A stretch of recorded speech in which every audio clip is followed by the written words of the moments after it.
And you know, when you are struggling with sleeping, eventually you are afraid of it. You get this sleep anxiety.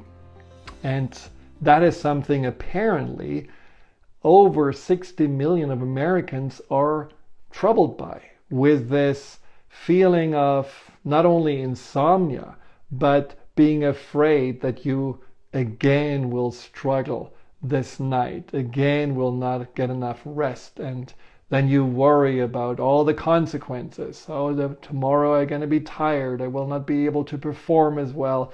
This will eventually lead to, not being as good in my job as I should be, and so on and so on. And so you know that sleep anxiety can really get worse and worse over time. So I want to talk about this form of anxiety because I know that it's pretty bad, and I also have a few things I can share with you that hopefully reassure you that this is something you can overcome. You don't have to see sleep as this elusive force that somehow will never come to you. But there are certain things that you need to change. Certain things that you may recognize now are actually counterproductive. It always reminds me of this commercial for, I don't know, Tums or something like that, where you see this guy who seems a little bit on the heavy side, eating a chili cheeseburger, and afterwards holds his tummy and, oh, I feel like I have an indigestion. And of course, Tums comes to the rescue, everything is great. But it's not really the digestion that's the problem, right? I mean, the stomach just tries so hard to digest whatever we stuff in there. It's actually what that meal was about that created the pain. So if this person on the commercial would have had a better choice in dinners, Tums would probably not be necessary. And that's the same with sleep. Sometimes we are, maybe cursing sleep and our inability to have it as that's the problem and that's what we focus on. We are not always looking a little bit closer on what are we doing that potentially makes sleep not come to us.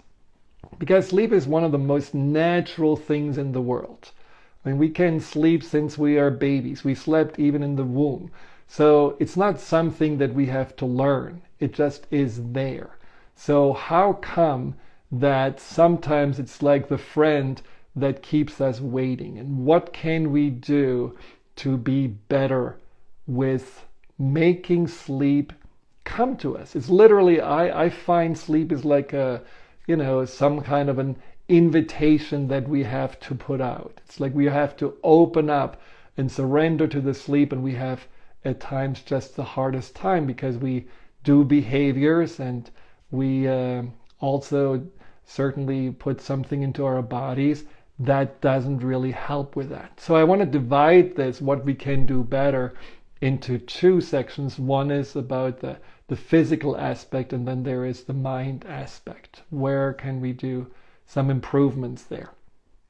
Now, first of all, again, sleep is not really necessarily the issue unless you have some medical problems, and that's something I will briefly talk about. But change your mind a little bit about sleep. Really, don't make sleep something that you have to force. When I laid awake at night and literally was counting when the sleep came, and then it was almost there, and then I kind of woke up again and was stressed around that I hadn't had this ability to let myself go, and sleep was gone again.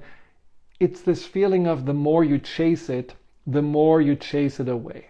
It's like with love, right? The more pressure you put on it, the faster this person is running that you want to be with. So allow yourself to approach sleep more calmly. And just know that no matter what, you will have enough energy the next day. Yeah, maybe you're going to be a little tired, and yes, maybe you will not be the sharpest tag on the block, but you will be okay. Sometimes I feel like we are underestimating how much energy actually is available to us. Remember a time when you were newly in love and you were so elated and you were running on this, oxytocin energy, and you just had all that energy in the world, and there was no sleep necessary because you were either talking until 5 o'clock in the morning with that person or thinking about that person. So we have always a lot of energy available. We just don't necessarily use it. And our whole idea of, if we don't get enough sleep, 8 hours minimum, we're gonna have a bad day, that's a limiting belief that we unfortunately create a self-fulfilling prophecy around. So assume for a moment that you will have enough energy. Assume for a moment that sleep is completely natural. And also assume something that I found really fascinating, that if you actually are sleep deprived, it can be something positive for your mind.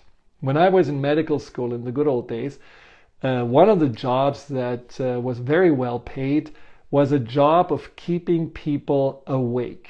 So we were sitting next to their bedside, and these were people that were chronically depressed. And one of the jumpstart ideas, and it's actually proven that this works in at least 60-70% of patients, is to prevent them from sleeping for at least 2 days.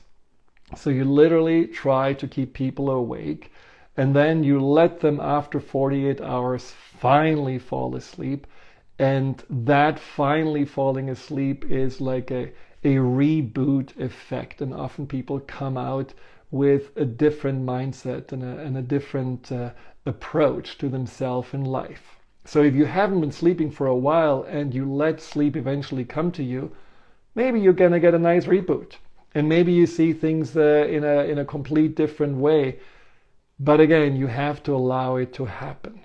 So this fear of feeling sleep deprived, we just have to get a little bit more a different perspective. Make it not as this huge issue, but just remind yourself, the more you're afraid of it, the more it will be something that probably you will struggle with. So relax about it and then see what you can do physically better. Now, we all know that when we have to, or when we want to sleep, we have to relax, and we have to mentally but also physically relax. Now, there are some conditions, medical conditions, that make that a bit harder. So, for example, if your thyroid works on overdrive, that can be an issue. That can keep you awake. Or if you have high blood pressure or allergies or acid reflux or chronic pain. So if you deal with those things, make sure that you get them checked out, that you get help and support, because that certainly can keep your body ultimately in some kind of a stress response, and that makes it harder for it to relax. Also, there are certain medications that you may not even know are keeping you awake. If you take any kind of ADHD medication later in the day, that can keep you awake. Slimming pills or even pain relievers with caffeine inside can keep you awake. Cortisone keeps you awake. Thyroid medication can keep you awake. Even certain medications for colds that have alcohol in it can also be all counterproductive. So just test out, what am I taking right now? What has changed? Have I stimulated myself so much, too much? And that is also something that I may really have to change. I know personally there are some vitamins and some supplements that have kept me awake. And what also is certainly not helpful is when we do have any kind of caffeine after 4 o'clock. I mean, there are people that can do it. I always admire my friends when we have a meal together, that they have a nice little espresso at 11 o'clock at night, and I wonder, how can they do this? But apparently that is not an issue for them. It would certainly be an issue for me. So know your body more and know what it needs to relax. My body needs to be hydrated, and I can absolutely pinpoint it down. When I have a hard time falling asleep, it's most likely because I have been dehydrated. A, because I drank too much coffee in the morning, and B, I probably didn't drink enough water. So check that out as well. Do I need to have a little bit more of that? Or is it possible that I have too much sugar at night? You know how the kids are wired tired when they have some chocolate or some candy at night, and that happens with us too. And so often we find ourselves eating some ice cream, watching a show, and then we are surprised that that sugar high doesn't allow us to find rest. So find ways for your body just to get what it needs to go more into this parasympathetic nervous system state, in the relaxation state, and not get this unnecessary stimulation.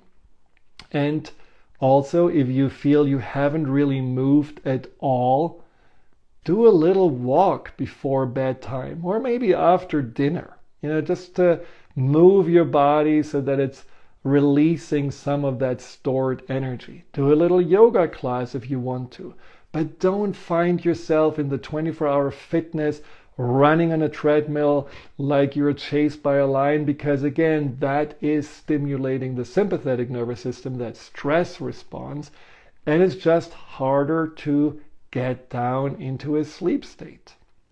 Because ultimately your body thinks, okay, I guess we are here now super active. I guess we cannot really just fall asleep because maybe there's something chasing us. Make sure that your bedroom is also feeling comfortable, that it's not too bright, that it's quiet if possible, that it's not too hot, not too cold, that the mattress is good. All those things are very simple physical changes you can make. Change your sheets. Some people just don't do this often enough. And then there's just also, I think there is an energy in it that if you have been sweating and being anxious about sleeping, that changes also a lot your readiness to go asleep as well. Because there have been studies that shown that we can actually scent and smell fear. So if you have been afraid of going to bed and you want to have a reset, change your sheets and start all over again. And for most people, that can already make some difference. But then there is the mind. And we all know it's usually the mind that keeps us awake. It can be that we are having mind racing, or it's just this wide awake feeling. So what can we do about that? How can we get this mind more on the program of relaxing? And again, taking responsibility, check out what you're doing with your mind before you go to bed. I mean, how many of us are watching, and I don't know why the TV networks are doing this, at 10 o'clock, some kind of crime show or a zombie show or whatever, things that are not necessarily inviting us to relax and unwind, but much more making us more excited or stressed and fearful. So if you look at the mind as the innocent bystander, it experiences all those things that we put in, and depending on what we put in, it either makes us feel more awake or it makes us feel more relaxed. And the bad habits that I had, and many of us have, are those habits of overstimulation. Doesn't even have to be watching TV. It can be that you are going on social media because you think, oh, that's nice, scrolling through it. But your mind takes so much information in, it gets so overloaded. And then there are all these emotional reactions. Oh, I guess Patty has a much nicer life. Oh, I guess they are much more successful. Oh, look how many followers they have. There is always a reaction, and there is always a feeling. And those feelings are not usually lulling us into a sense of being at peace. Usually they are actually reveling us up into feeling more stressed and activated. So try to avoid all of those overstimulations for your mind, and just realize, as much as technology allows us to turn channels and turn off our devices, our mind just doesn't work like this. It just needs a much longer, descending time. It's like an airplane. It cannot just go down in an instant. It needs some way to gradually descend and land, and that's what our mind has to do as well. So it's very important to look at the mind as something that, just like the body, needs to gradually unwind. And to do this, you want to go through certain routines. The worst we do when we cannot sleep is to stay awake and basically screw up our whole circadian rhythm. So from usually most people say that the sleep before 11 o'clock is the healthiest. All of a sudden it becomes a 3 o'clock in the morning or 4 o'clock in the morning affair. And then you lay awake and then you sleep until 11 or 12. And then you feel like already pretty bad about yourself. And you have a hard time to get back into some kind of normal rhythm. And the second thing that you may do is, because you feel tired, you say, well, I deserve a nap. And that nap is not just a 20-minute nap. It may be an hour nap or an hour and a half nap, maybe because you have nothing else to do. But the problem is, when you go into those naps during the day, you go into a deeper sleep phase. And it's way harder for you to get out of this deeper sleep phase if it's only an hour and a half. It's like when you sleep only an hour and a half, you feel groggy. But because you already had an hour and a half, on the one hand, it's not enough for you to feel refreshed, so you feel after the nap even worse.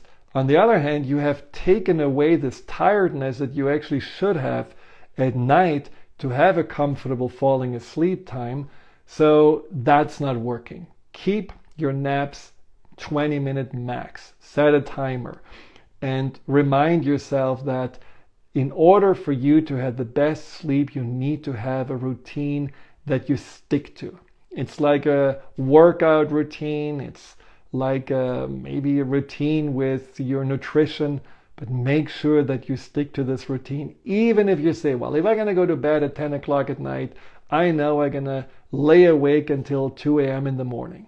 Well, so do it gradually. Instead of 2 o'clock in the morning, go to bed at 1 o'clock and then gradually go back to midnight, 11, and end up at 10. But stick with it. Don't be afraid of sometime being awake.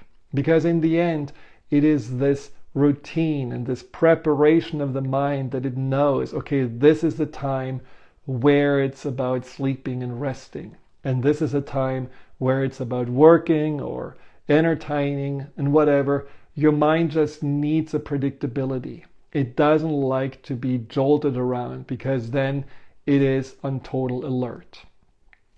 I had a client who had a lot of sleeping problems for actually several years. And like most of us, she was condemning her inability and of course also that elusive friend sleep as the problem. What she was not realizing was that while she was going through the day, she was like a hamster on a wheel, running full force, really trying to do everything and often loading way too much on her to-do list. Wanting to please everyone, make sure everyone was okay. The only person who never had really any time to relax was her. And when she was climbing that mountain and finally arrived at the end of the day, for a moment she felt, oh, thank God, I can finally sleep. But as soon as she was in bed, there was already something inside of her thinking about the next day and that next long to-do list and that mountain that needed to be climbed and all the things that she potentially could forget. And so it didn't really give her a sense of relaxation. So you have to see that inside of us, in our mind, there is this part of us that wants to make sure we're okay, that we are safe, and also that we are going through life without any kind of harm like rejection or failure or people being displeased with us.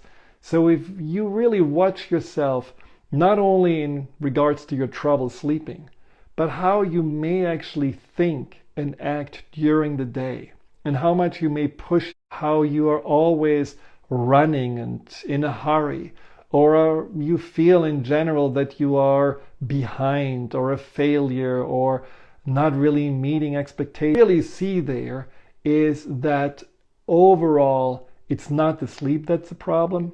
Overall, the problem is that you may just go about life in a way that's not sustainable. And there is this part of you that just always is on the watchtower looking for something else that can go wrong, looking for another failure or problem that may arise, and it just doesn't let you rest. It's a constant sympathetic nervous system overdrive. And for that, you need to start also working on yourself overall and not just about sleep, because that's just a symptom of a bigger problem.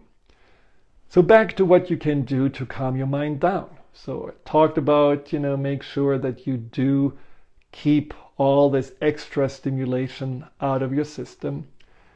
Take your tablets and turn your phones off, and ideally don't have a TV in your bedroom. Keep the bedroom, by the way, clutter-free, because it's so interesting that even when we have our eyes closed, somehow our mind picks up if it's a calm, zen, clear environment, or if there is all this stuff and all these unpacked boxes and all this underwear laying on the floor. It's just chaotic. And all this chaos is doing is, again, stimulating the mind and not allowing it to relax. And when you are in your bedroom, or before you even go there, just go through 3 phases of preparing yourself to get ready for sleep. The first phase is really ending the day the way you want to, the way it feels positive, the way it feels relaxing. So for that, you can have a nice conversation with your loved ones about the things that you appreciate or that you're grateful for, or you write things into a journal. You thank maybe life, the universe, for things that came to you today, just little tiny things, a perfect parking spot at the right moment, or all lights on green when you were already running late, or that person that you ran into that you haven't seen for a while and it was just a nice coincidence, whatever those things are. So really set up your mind to feel, this is nice, we can wrap a little bow around this day. This was actually a very nice experience today. And then also make sure that you are avoiding having difficult or complicated conversations with the person who is sharing the bed with you or sharing the house with you. My wife had to really learn that, unfortunately, I'm wired the way that as soon as she tells me, there is something not working, a light bulb is out, or there is a leak over there, I have to fix it right away. It's a terrible, terrible habit, but it definitely does not let me sleep. So she's, after 20 plus years now, finally coming to the resolution that she shouldn't tell me those things, but tell me the next day. It's much more effective. So any of those conversations that don't really feel like they can be resolved, just park them until tomorrow. And if you have any worries, someone told me once that they have a God shelf. Now, you may not be spiritually inclined, but if you have, or if you just feel like, can you be your personal shelf that you gonna go back to in the next morning and take care of stuff that you cannot really take care of, it's a nice visualization. Anything that feels a little overwhelming or stressful or unresolved, just put it on that shelf behind you and remind yourself it's going to be still there. So there is nothing that I need to do about this right now. So start then as you go to bed. Before you can go to bed, you can also, of course, take a nice shower to wash away all the energy of the day. You may already light a candle in your bedroom. You air it out so there is fresh energy in there. Maybe you play a little nice music there. So it's a whole hour of unwinding that really is a good routine. And then when you go to bed, just enjoy this feeling of being in bed. Really declare your bed as your sanctuary. This is like a place that just feels so safe and so calming, and the mattress and the pillow are like compassionately embracing you. Just frame it in a way that feels inviting, that feels already relaxing. And then while you're doing this, while you're laying in bed and you're just starting to go into the more parasympathetic nervous system, also just remind yourself that this is a safe place and that it's absolutely safe and okay for you to let go of control and let go of having to be productive or engaged, that you have now 100% the permission of yourself to surrender and to enjoy this deep relaxation. I have just finished a guided meditation that you will find on my YouTube channel, which is in the bio. And it will be a meditation about falling asleep better. It's about the journey to the land of dreams. And I think you're going to enjoy it. So that would be something to listen to further unwind, or any kind of other meditation or just music or nature sounds to get ready.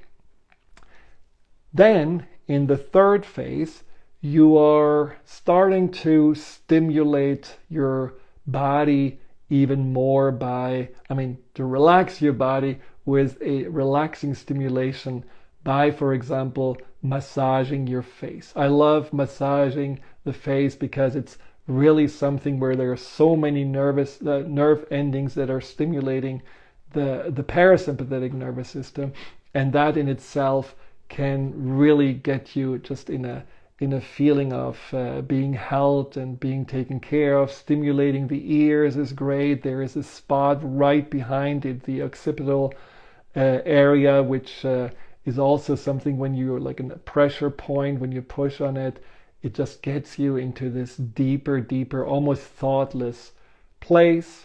You can do a few breaths just to feel like as you're inhaling and exhaling that you're starting to release more and more of all this tension. And then you can go through a few affirmations such as, I'm deserving of a peaceful and restful night's sleep. My mind and body are ready to unwind and rejuvenate through sleep. I release all worries and stress from the day as I prepare for sleep. I trust in the natural rhythm of my body and my mind to take me into a deep, restorative sleep. My bedroom is a sanctuary of peace, and comfort, and relaxation. And each breath I take brings me closer and closer to a state of deep and restful sleep. And then you just start the surrendering. Now, personally, there are some additional tricks that I really love. For example, there is a dodo machine that I have been using that I find phenomenal. It's spelled D-O-D-O-W. It's a little blue light that shines on the ceiling. So everything is dark. You only see this little blue light, and that light gets brighter and then it gets smaller in about a 6-second rhythm. And that's really cool because you're breathing in or inhaling when the light gets brighter, and you're exhaling as it gets smaller. So that getting into the rhythm of that light, and it's about an 11-minute cycle, you just fall asleep automatically just by doing this, because your focus is so much external. And when we are anxious and worried, the focus is all internal. So when you're focusing external, that really brings your mind into just this, okay, now I'm getting bored with this, and you fall asleep. And that's also true with nature sounds. Funnily enough, like a frog sound, it's apparently really relaxing, or the waves of the ocean, or a rainfall. All of this gets the mind, these so-called pink noises gets the mind focused more externally. And that external focus on something that is steady and same and somehow soothing also just gets it out of this worry state and this where's the sleep, and it gets it just more into this place of surrendering and letting go. So in a nutshell, make sure that everything that you're doing that stimulates you, you basically get out of your routines or out of your habits, whether it's something you put in your body or what you put into your mind. See sleeping and going to bed much more as a routine, as a habit that you want to get used to, where maybe you're not after the first few times will feel like, oh my God, now I'm a master sleeper. You may just feel like, yeah, it's slightly improving. Maybe I can just do a few more, tweaks here, but overall, I'm just gonna be committed to this. It's literally something that when you show this consistency, your mind learns that this is what it's supposed to do. Unwind and let go of. Just like a little puppy can learn to get trained to not pee in the house. This is, our mind can get new habits when we are not fueling them through worry or fear, but fueling them with a sense of this works. I know what I'm doing, and I trust my mind to get the memo and learn that habit of falling asleep, that habit of unwinding. And again, if there's anything underneath that, if you feel like it's really my insecurity, it's really my pushing myself so much, it's really this constant worry about things I cannot control, when you notice there is a deeper issue that is connected with not being able to sleep because you have a hard time to feel safe or to feel, that letting go of micromanagement or being in control is okay, that's something then to work on. And it's gonna definitely change your life if you address these deeper issues. And then you can also see, well, A, sleep is coming back because I feel more relaxed in myself, but B, thanks for the sleep not being there, because maybe you would have never noticed what you're really doing to yourself. It's just a matter of really addressing what's underneath and creating the framework where you can also surrender into it. Hi, Dr. Friedemann here. Thank you for tuning into my YouTube channel. If you're interested in learning more about fear and anxiety, here you'll find guided meditations, webinars, and interviews with some of the most renowned experts in the field of empowerment. Delve into the over 230 videos and more to come every week.